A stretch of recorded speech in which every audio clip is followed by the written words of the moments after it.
Assalamu alaikum warahmatullahi wabarakatuh, everybody. I'm Preacher Mars, host of the S.O.S. The Shout Out Show. I hope that you are having a fabulous Wednesday. Welcome back for some of our favorite people. I see Sister Rhea is in the building. Thank you so much, Sister Rhea. Thank you for texting me, letting me know that you're okay. Shout out. We lost a soldier last week from last time. My dear friend, Imam Abu Qadir. Powerhouse, Imam, iconic Imam, out in the Bay Area, return to Allah. We say, Inna Ilahi wa Inna Ilahi Rajaun. Powerful brother, good friend, mentor, so many. And I just want to send out love and blessings and pray that Allah gives him much space and much light in his grave and collect his good deeds. May he be blessed for his good deeds and forgiven for his bad deeds. A powerful reminder of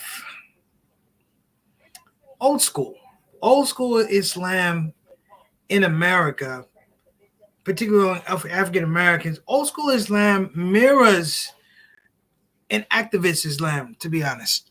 I mean, we're going to be talking about college campuses, protests, and cancellations, but I need people to understand this whole idea of cancellations has to do with the fact that if you're not understanding what's been lost, you've already been canceled. Hear me now. If you've already come to understanding and have clear thoughts about the things you've lost, whether it's DEI, affirmative action, you need to understand you don't need to be canceled. Those things automatically put you in a category where you can't voice your opinion. That the old school rednecks like the George Wills and folks like that argued against, zoning and things like that because they felt like it was racist, that if black people felt like they were the only ones who could properly represent them, that was racist. We have the same thing going on now. We're going to talk about Columbia. We're going to talk about Yale. We're going to talk about NYU. But I'm going to give it to you from a perspective, inshallah, that ties into the vision and the wisdom of the man I just mentioned, Imam Abu Qadir, who in his space helped people like me frame a lot of understanding. When I say a lot of understanding, I mean that these are things you won't hear because the older generation is not talking to the younger generation, because the younger generation has to feel and they have to go through something. They have to be, in essence, traumatized to sit down and listen to the fact that these things have been going on for quite a long time. Now, this show, inshallah, will frame a lot of that. And if I'm successful, if I'm lucky, inshallah, you begin to be able to put the pieces together. You'll begin to be able to put the pieces together, understand what's going on in this country right now, right here, as we speak, as you watch this show. Make no mistake, I'd like to be totally lucid with the fact that, there's plenty of deception going around. I don't like to say blame, but there's been definitely some aspects in our society, in our politics, and our activism where we dropped the ball. Well, sometimes, we argue for the wrong things, that the main thing wasn't the main thing. And in that space, we put all our eggs in this basket, and it needed to be over here. We put all of our attention over here, and it needed to be over here. That the person who seemed to have the smaller, less relevant issue was actually the person we needed to take a look at. Was actually the person we needed to invest in. So on this show, it's my hope that we're going to talk about this whole thing about college campuses, doxing. We're going to talk about protests. We're going to talk about cancellations. And I'm going to give you guys all the information I can. But I'm also going to try and give you some insight.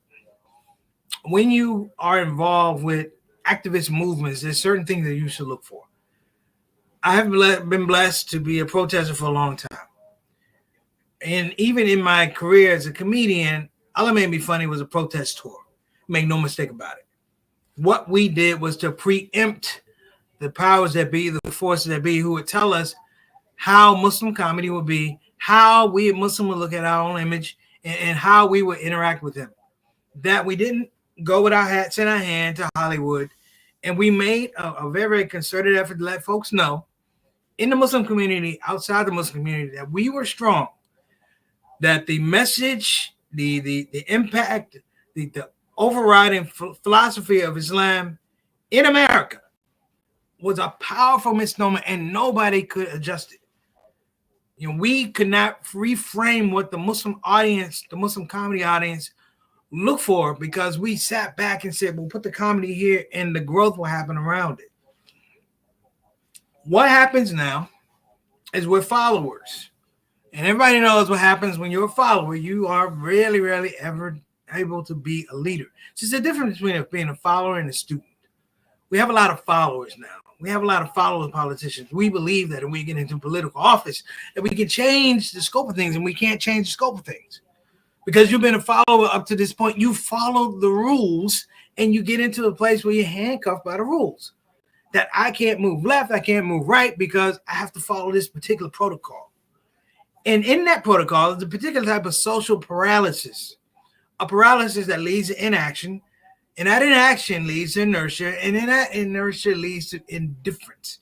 And right now we're seeing the pushback on indifference. People are waking up to the fact that we've let a lot of things go. Hear me now.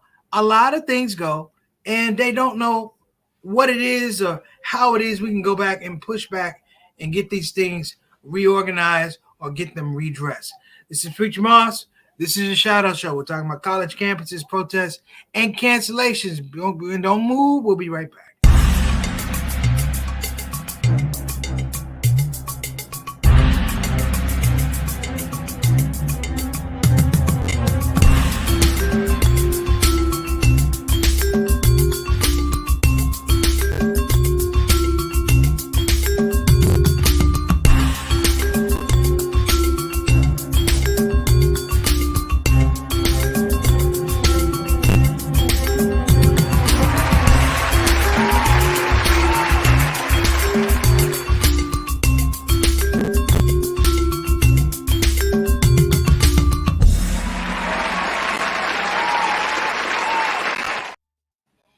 All right, and we're back. Let me give a shout out to my shout out soldiers. Now, if you are on Instagram Live, I want you to know that you are a shout out soldier too. Sister Tana isn't here right now. She might be coming on later. She has a lot of work to do, and I thank her every time she comes. So you got to give me a little leeway, because I have to switch over to Instagram to give you a shout out, okay?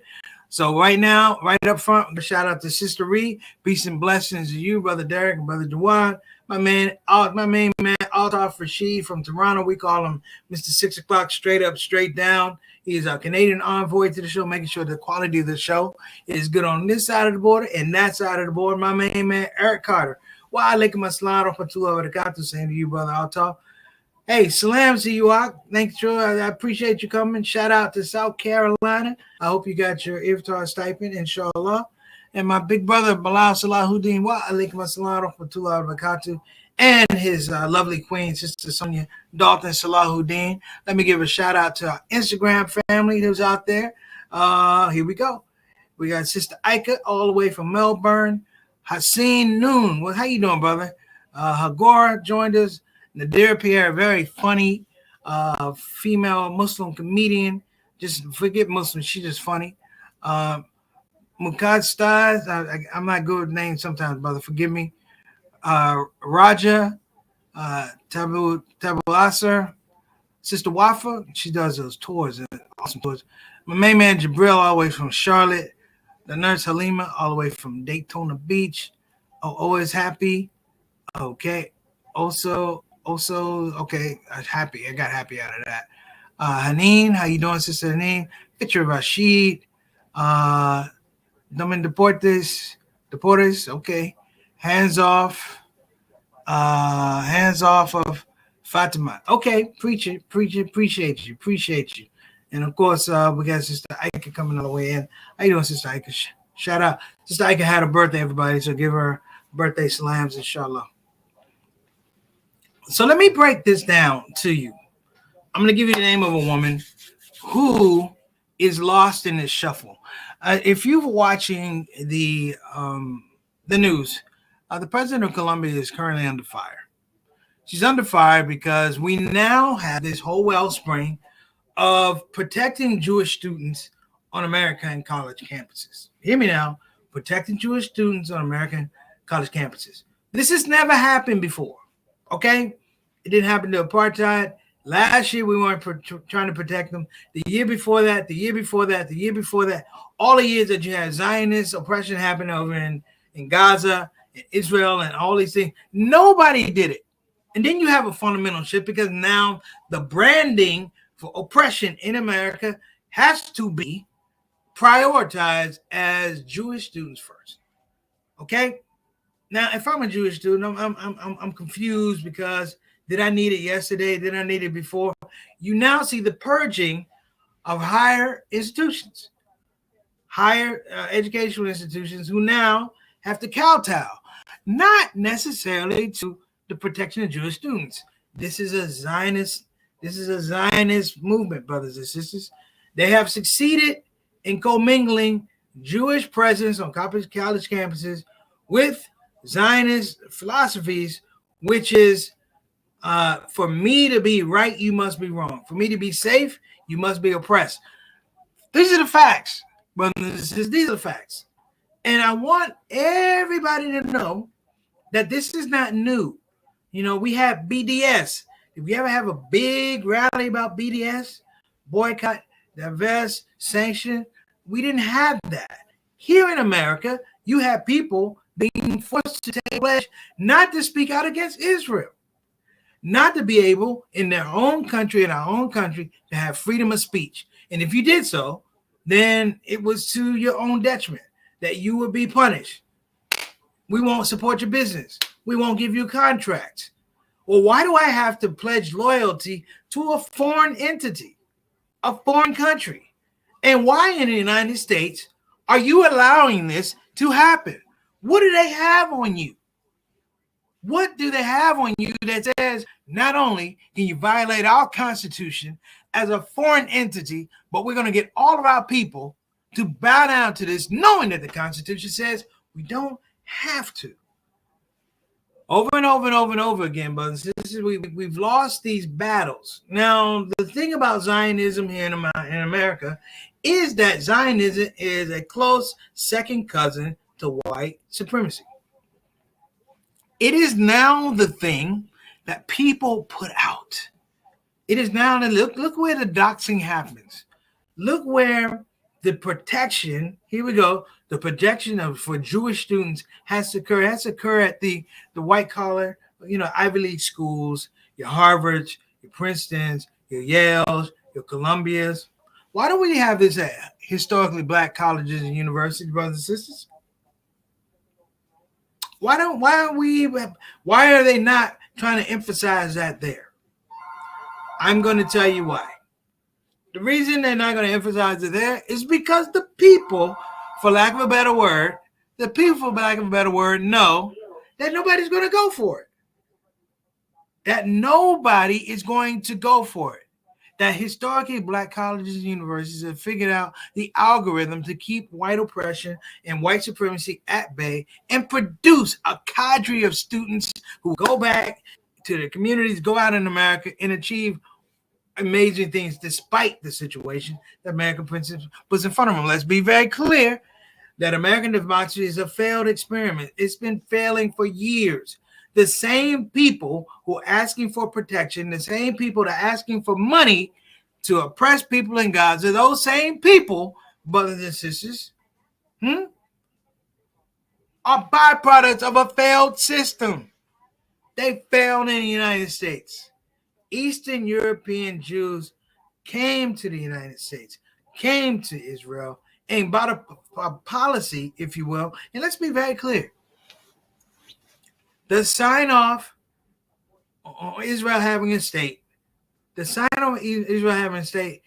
also had sign-off of African Americans who didn't even have their own homeland. They didn't have their housing rights. I'm like Muhammad Ali. How the hell are you going to have me go over to Vietnam and fight for these foreign causes? You don't fight for me here. And that is the premise and the position of HBCUs. We're not going to fight for you. Listen, Listen very carefully. These college campuses with the protests and cancellation, I'm going to tell you something. If you haven't figured this out, your host, your brother, your beloved brother, I love you. I've been canceled so many times, I can't be canceled no more. I've been canceled so many more. If it was a rubber stamp, the rubber stamp would just jump off the paper. And here's the deal about being canceled. If people have your mind wrapped up, you believe that they can blanket cancel you. No. I know what it is to go out and believe in something and be willing to give something up. My junior year at Marquette University, I was heavy into the divestment issue with South Africa, talking about apartheid, and by default, also talking about Palestine and other places around the world that were oppressed. Now, here's what you need to know. We didn't have 24-hour news cycles. You didn't have cable TV. What you had was news, and this is the other thing. You had news, but you also had effective investigative journalism. So people couldn't put it on an app. If you put it out there, it was for various levels of scrutiny. And if you are found to be light with your facts or lying, you lost all credibility. So in the 70s, in the 80s, in the 90s, you didn't have the movement right now that you have right now. This whole doxing, that Columbia University is going to be going virtual for the rest of the year. For the rest of the year. They didn't go virtual that long when we had COVID, brothers and sisters. If you want to put it in perspective, think about the things that have gone on in terms of political movements against black advancement or minority advancement here in the United States. Getting rid of DEI, changing the history books. Oh, here's a good one. Zoning, Zoning. Zoning affects education. And the last one, which is really, really, really, really important, brothers and sisters, is the loud but quiet and consistent elimination of affirmative action. You see, a lot of people thought that when you fought for affirmative action, oh, this is for the black folks. Wrong. Black people fighting for affirmative action is redundant. I'm not going to fight you for something that I already have. You see what I'm saying? I'm not going to fight you for something I already have. What that means is black folks were getting education anyway. It was this idea that we had this bum rush, this stampede to go to these schools, the Harvards, the Princetons. Listen, the black folk that were going to those schools, they were already a product of high education. It's called the suburbs, brothers and sisters. And I'm not saying that the street game didn't get into the Harvard or Princeton or Yale, but it turned out a generation of black folks, I'm going to say it, a generation of black folks who were either really, really active in the street or extremely bougie. So think of that. We got some more people on Instagram. Okay, cool. Here we go. Salam, brother. Sister Gorwa, alaikum assalam wa rahmatullahi wa barakatuh. I got to come back to South Florida for a couple reasons, inshallah. Sister Ruth, Sister Shireen, hope everybody's doing well. Let me even throw this out to y'all. For Muslims and the non-Muslims. Wa alaikum assalam wa rahmatullahi wa barakatuh, JT, little brother, how you doing, man? Let me throw this out to y'all and show you how the game works. I think people need to know, the street game is no different than the white criminal collar game. Except the street game, you get more time because it's more exposed. You don't have the resources to dress it up like you do the white collar crime thing. There was a sister at University of Pennsylvania. She was a Harvard grad. Her name was Lanny Guinier. Look her up. Lanny Guinier. She was nominated by Bill Clinton to be the Assistant Attorney General. She becomes controversial for her writings. And what her writing stated was that it wasn't affirmative action. It was correction. that she was talking about. People were worried about her trying to have these zones or voting redistricting, which is crazy because you have gerrymandering going on right as I speak, North Carolina, South Carolina. But because she figured it out a long time ago, people were upset. And in one editorial, they talked about this woman basically advocating and presenting the idea that white people could not effectively represent the interests of black people. Now, y'all know where I'm going with this. You know where I'm going with this. The answer is they can't. In a large space, they can't. It is a rare amount of my white brothers and sisters that get it. And the ones that get it are hyper unique. They're hyper unique. They understand culturally where this thing called blackness, where this thing called fighting oppression is coming from the heart. And they look at themselves as parallel to the problem, not trying to solve the problem. And his sister, Lanny Guinier, was not given a post. She was not given the post.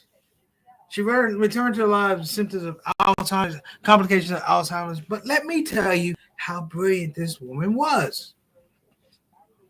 She begins to pull the pins, if you will, pull the threads on policies that you're seeing today. The only thing that probably stops her is that she was in the 80s and the 90s. So as much as social media exposes people, back in the 80s and 90s, you can hide more. And she was a genius. And she began to talk about how education was being politicized, how the ability to have a good education was a way that you weaponize it against folks who want a good education. So when you talk about college campuses, this is not the issue of kids going virtual for the rest of the year. There are children who are being locked out of the dorms, their food plans. They're being suspended. They're not being allowed to go into classrooms and take their exams. Their grades are going to be affected. And we're talking about no student board, no discipline hearings. It's just, Ilhan Omar's daughter is part of the Columbia system. She's homeless. She was homeless. They put her out on the street. This is how cold it is. They put her stuff out in the parking lot and they killed a meal plan. She couldn't even go into the premises, brothers and sisters. And you say, well, what does that mean, preacher? I mean, what are we talking about? I'm telling you what I'm talking about. That the game has been played a long time before you're seeing it here. That just not too long ago, we had a George Floyd moment that changed every dynamic that you could see that had been out there for the last 20 years. That people were talking about, how do we fix the police brutality problem? How do we fix the police relationship problem within the cities?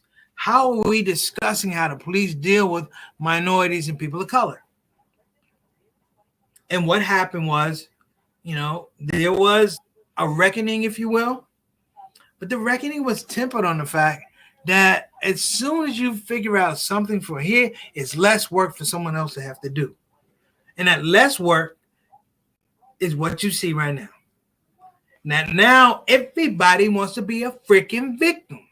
The problem with George Floyd was you had all these white people now that wanted to be victims. The Negroes are breathing and I can't breathe the way I want to. Oh my gosh, that little black boy opened the book and I just felt the power of education going away from me. This is ridiculous. Ridiculous. That we continue to deal with these net sum relationships in politics, education, and now religion. Because now I've seen it. People have told me it was coming. I didn't want to believe it, but I believed it. That now we are to the space where we are policing ourselves. We are close to the point where Muslims are going to start protesting their own masjids. That's how scary it is. My good friend in Chicago, hit me up talking about Gaza and Palestine, and he tells me about an Eid story in Chicago. The Eid story goes like this. I'm gonna shout out to Mama San. She said, "Late hello to the S.O.S family. I love you, Mama San. Y'all give her a shout. She's working on that rehab on her hip, doing a great job." A doctor tells me about a story in Chicago for Eid, and it goes like this. A brother brings in donuts to the masjid. Another brother confronts him and goes, "What are you doing?" He says, I'm bringing donuts to the masjid. And this brother goes, "How can you bring donuts to the masjid when you have people who cannot eat in Gaza?" And he responds, "The donuts are for the kids. Can the kids have the donuts?" An adult grabbed the donuts and he was beaten. People jumped on him for having a donut. Why is this story relevant? It's because we don't have the answers that we think we do to address all this stuff. So it's not just Jewish safety of Jewish students on American campuses, because ain't nobody worried about Muslim safety. We've been talking about that for CARE and Impact and Engage and all these action groups. We still can't get protection for our students on college campuses. And we have MSAs that have been there 15, 20 years, still can't get protection. We still can't get protection. There's no modification of the ideology to protect Muslim existence. The same way, there's no modification to protect the ideology of African American existence. Now, there's two different things between the Muslim existence, African American existence. The Muslim existence too often does not want to call out the oppressor when they see the oppressor. The African American, all praises due to the Imam Warfdi Muhammad, the Honorable Elijah Muhammad, Honorable Minister Farrakhan, and of course, our dear brother Malcolm. We shouted out what white oppression looks like. We shouted out what white supremacy looked like. We told you in the 50s this is what it looked like. They told you in the 50s what it looks like in Palestine. So where's the uproar? Where's the upheaval? The problem is these schools, the Columbia schools and then the Yales, the beautiful schools. But see, you got to give up something to go in there. You got to give up something to stay in there. See, Sister Lanny Guinier, she made her way into Harvard. She made her way into Harvard. Her father made his way into Harvard in the 30s. But when they got there, instead of the world and the environment informing them, they informed the environment that we ain't going to change. That what you've been doing, we're going to figure out an even better way to do it and make it positive and make it, I want to say, relatable. And of course, we can upscale it as needed. See, look, I got a nephew that goes to Yale, right? I haven't called him, but if I'm going, hey man, I'm not telling him go to an anti-Israel rally because that's wrong. Because it's not an anti-Israel rally. It's an anti-Zionism rally. Right? It's not an anti-Jewish rally. It's an anti-Zionism rally. And people say, hey, man, you say potato, I say potato. No, this is not semantics. These are real ideologies that are separating, and it's like mitosis. The cells are spreading, and now if you're not properly equipped to think about it the way you need to think about it, then it has a very negative impact. The pushback is interesting now because, and I'll throw this out here, the pushback is interesting now because we don't have a lot of old heads. And don't take this wrong. We ain't got a lot of OG immigrant Muslims here in the United States of note. We just don't. We just think about when Malcolm spoke. Think about when Muhammad Ali spoke. Those OGs, they demanded a certain amount of attention, awareness, and they had viability. We knew how they fought. We don't have that now. We don't have it. And the idea of a protest, brothers and sisters, is you should immediately assess what you want before you go into that protest, not when it's over. Because a protest, remove the signs and put the music to it, it's a parade. These are times not for parades. These are times for protests. But you have to understand, how do you affect the machine? Like in Northern California, they shut down the Golden Gate Bridge. They shut down the bridges. They stopped traffic. You say, well, what are you trying to do when you stop traffic? Some people are going to get arrested. You're going to get taken, disturbing the peace, blah, blah, blah, blah, blah. You pay your fine, you move on. What are the long-term enduring issues that you're trying to address? We're not doing that. So I'm going to give you some suggestions, and then I'm going to get out of here. If you're going to do these things, now this is just my suggestion. Shout out Sister Aisha, Doug, Mansour, Chaplain Patty, how you doing? And Anna, I'm Mullah, Hawk is Truth, Sister Ruth, Nasrullah, Walaikum Assalam wa rahmatullahi wa barakatuh. Let me throw this out to you. When I used to protest, and this is back in the mid 80s, there were people who knew that if we were too effective, we could get kicked out of school. And we could get kicked out of school. And this is me at 17 years old, 18 years old. My role models were people who couldn't get into school anyway. They weren't educated in the system in the college to get kicked out anyway. That the people that I followed and I endeared myself to, the colleges that they went to were not white colleges and universities. They were historically black colleges and universities. That the movers and the shakers, if you will, the movers and the shakers that I followed, I'm talking about through college. I'm also talking about the Nat Turners, the Demarc Vessies. I'm talking about the John Brown. I'm talking about all these folks understood the risk. And if you understand the risk that you can get kicked out, that you could be canceled. But I just seen some videos with Brother Ali. He's talking about, hey man, I've been talking about Palestine, and all of a sudden I don't have any summer tours to go on, so he has no summer work. Welcome to America. But the gift, if you will, the gift. Shout out to some of my mentors.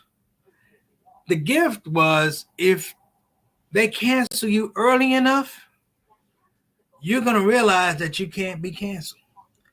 That you understand that the world is a big place. That if you believe that your life is in a corner, they're going to try and keep you in that corner. That if you believe that, oh my gosh, they have all these rights. Now look at the athletic scene these days. All these football players and basketball players, now they're liberated off the plantation. It's called the portal. They don't like a school. They don't have to wait to transfer. I just go to the portal, go to another place. I can't control my career. I can control parts of my destiny, and they still getting their education, but they're trying to make the leap to the pros. It's beautiful. It's liberating. And we have to let everybody know who thinks they can cancel us, go ahead. You're only going to liberate me further. Shout out to all the agents and the managers who didn't like me. One because I was funny, and one because I was funny. One because I wasn't creative, I was creative. It was because deep down inside, between my experiences as an African American in this country and my experience as a young Muslim, what they were offering me was subpar. What they were telling me to do was beneath me. It wasn't just beneath me, it was beneath us. My teachers, my mentors, I knew what royalty looked like. I knew what a king and a queen was supposed to look like. I knew what happy children was. I knew what a good education was supposed to look like. And you weren't offering it to me. Don't get mad because I said, you know what? Just like my forefathers, this school is garbage. Instead of me going to the school, I'm just going to go ahead and build my own school. Thanks, but no thanks. So everyone who's talking about the build institutions. Build your own institutions. We have a Zaytuna and we have build your own institutions. If everybody in the Palestinian movement, the Free Gaza movement, the money we send over, if you just say, hey, listen, I'm going to send $100, but I'm going to take $15 of this and I'm going to dedicate it to a university or educational institution or build one that's going to respect my core values, you'd have 15 universities just like that. 15 of them just like that. And now you're having a bigger process. And now people are looking at you like they can't cancel you because they don't know what's inside. I know what's inside the Zionists. I know what's inside. It's a lot of fear and it's tied up with a lot of historical nonchalantness. It's tied up with a lot of bullish behavior. It's tied up with a lot of lies. Because being a Zionist means you must be allergic to the truth, right? That nobody can bring the truth to you in any way, shape, or form because that tiny thread that you're holding on, if you pull it, everything's going to fall apart. All right. So listen, that's it for the show today. Inshallah, I'll see you guys next week. Thank you again for tuning in. Thank everybody on Instagram for tuning in. Please make dua for Imam Abu Qadir, my dear friend. And if anybody who's struggling these days, anybody who's having a hard time, money, spirit, whatever, go to Permissible Laughter and hit us up. Hit us up and I'm going to make dua for you. Tell me what's going on and I'm going to make dua for you. I put up the Permissible Laughter at Gmail joint. You can contact us right away because you know what? We also got to be talking. So I want to take it back to the old school while we enjoy this modality of social media and things like that. It doesn't beat us communicating. So we're going to start communicating here on the Shout Out Show. All right, you guys have been amazing. Love you. Take care of yourself. Assalamu alaikum wa rahmatullahi wa barakatuh. I'm your boy, Preacher Moss. Remember, communicate. Talk to you soon. Take care.